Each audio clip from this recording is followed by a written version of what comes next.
Hi there, and welcome to this session on coaching, a must-have skill for leaders. If we think about our average employee within an organisation, what are most organisations and leaders looking from their employees? Well, generally, performance is the number one goal, and at best, high performance. Organisations are also looking for engagement, but we've also got to consider what are employees looking for, such as autonomy, skills development opportunities, support, and good leadership in general. And the list certainly goes on in terms of how we can explore exactly what good leadership is. For now, let's propose that coaching is a fundamental skill that can help achieve all of these objectives for both the organisation, leaders, and employees alike. And I should say here, we're not saying coaching is a panacea, one fix for everything, but it's one hat that leaders will need to wear. As part of their role, leaders will often find themselves having to wear a number of different hats. Of what we're saying here is coaching should be one of them, and a key hat, if you like. Coaching for the modern day leader is a rising star in terms of skills development and has been shown to be highly effective in leading teams and individuals, especially in terms of performance and engagement. So let's have a closer look at how to coach. So if we look at two fundamental different approaches to leading teams, one is more instructional and one is more of an eliciting or asking approach, and they both have their pros and cons. Okay, so where would an instructional approach work? So perhaps for someone who's new to the job, still learning the ropes, doesn't quite know exactly how to do things, or maybe it's a high risk role where we can't afford there to be mistakes, so we need to be instructional in nature to make sure someone executes their role effectively. Okay, but there might come a time where they no longer need instruction, i.e. they know the job quite well now, but if we're not adaptable in our approach, i.e. if we keep instructing, then there comes a point at which this turns into a bit of a negative for the person being managed. And that's where some managers can earn themselves the title of micromanager, and this is where I often think that term micromanager is a matter of perspective. They just don't need instruction anymore. Perhaps they needed it in the early days of their job, but not once they know the job quite well. Okay, so let's compare this now to an asking approach, which is more attuned to coaching. So here someone gets to express their own ideas. They're asked by their leader, what do they think is a way forward or a way to solve a situation or the way to achieve a goal, perhaps.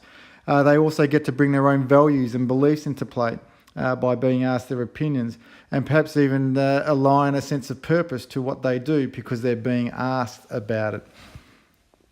So a piece of research from the Corporate Leadership Council also showed that people love being asked their opinion, and it's a major contributing factor to employee engagement.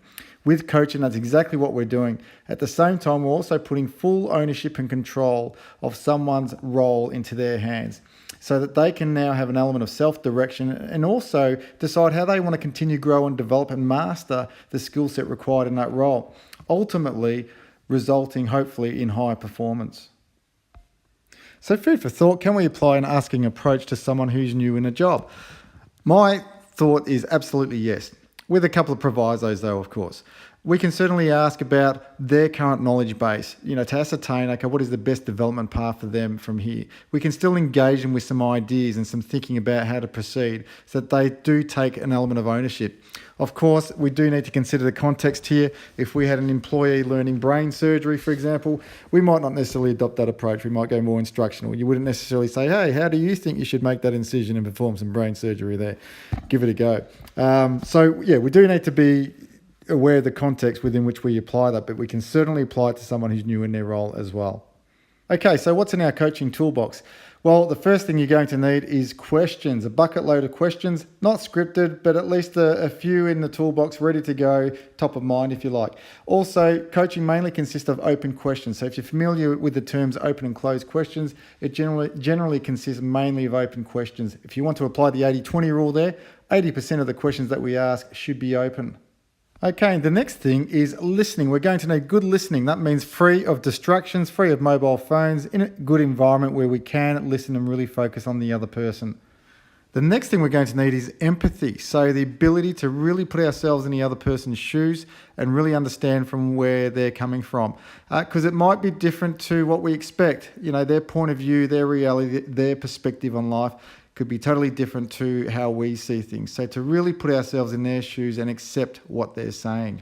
Next, it's worth just checking what is the trust levels like in your relationship. Perhaps that needs to be worked on first. Having said that, I think coaching conversations can be a good way to build trust as well. But we certainly need their trust. They need to know that we'll keep everything in confidence, that we don't have any hidden agendas, that we'll be open and accepting to what they have to say. So trust, often a vital element of an effective coaching conversation. And last but not least is the GROW model, which is a model for coaching, which we're going to look at right now. So the coaching model was developed or popularized rather by an author by the name of Sir John Whitmore in his book Coaching for Performance. So if you like a good read and want to know more about coaching, that book is certainly a great read. But the GROW model is a simple acronym for structuring a coaching conversation. So the G stands for goal, and as the name suggests, it's about setting a goal. You might want to build in the SMARTs, if you know the SMART principle, making sure it's specific, measurable, agreed, realistic, and time-bound, if you like. But it's ultimately setting the destination for the coaching conversation. What ultimately does our coachee or our direct report want to achieve? Okay, and the R stands for reality. And I should highlight here, a lot of people get this one confused. They think it's about testing whether the goal is realistic. It's not about that. It's actually about exploring someone's current reality. In other words, where are they at right now in relation to that goal? So perhaps what are their challenges? What are some of the barriers that they're facing? Also, what are the opportunities? What are their strengths and capabilities? What do they have to build on? What do they need to develop, for example? To give you a simple metaphor, have you ever been to a shopping centre and looked at the shopping centre map to find a store that you want to get to? Once you find a store that you want to get to, what's the next vital piece of information on that map that you need? It's that little red sign usually that says you are here. That's what current reality is about. Once we can ascertain exactly where we are right now, we can then map out the pathway to achieving our goal. And that's exactly what we do now under O, which stands for options, which is all about brainstorming options. And we're basically asking questions to challenge our coachee to think of the best way to achieving their goal now. Hopefully some of it becomes apparent because we've done a good exploration on reality, but we also may need to challenge their thinking here a bit by asking more challenging, probing questions, such as, what's something they haven't tried before that they really need to give a go? Or if they really wanted to exceed expectations, what would a strategy look like then in order to achieve that? So we can certainly probe and really get them thinking here and challenge where their current level of thinking is at. And finally, the W is about what's next. So here we're asking our coachee or direct report to now commit to their first steps or next steps if this is an ongoing coaching conversation. So what's next and what time frame are we going to put around it? And this is where we might consider shorter time frame milestones, for example. It might be over the next week, couple of weeks, whatever the time frame needs to be. But we're essentially getting them to commit to action. And just one more coaching principle to keep in mind, it's the old 80-20 rule again. A coach or a leader as coach should be spending 80% of their time listening, 20% of their time doing the talking, which means our coachee is doing most of the talking in a coaching conversation. And again, just to recap, if you want more questions or ideas for questions to ask using the GROW model, just Google GROW coaching conversations and you'll find heaps. We've given you just some simple ones to get started here, but if you want more in a toolbox, just go and search for them and you'll find some.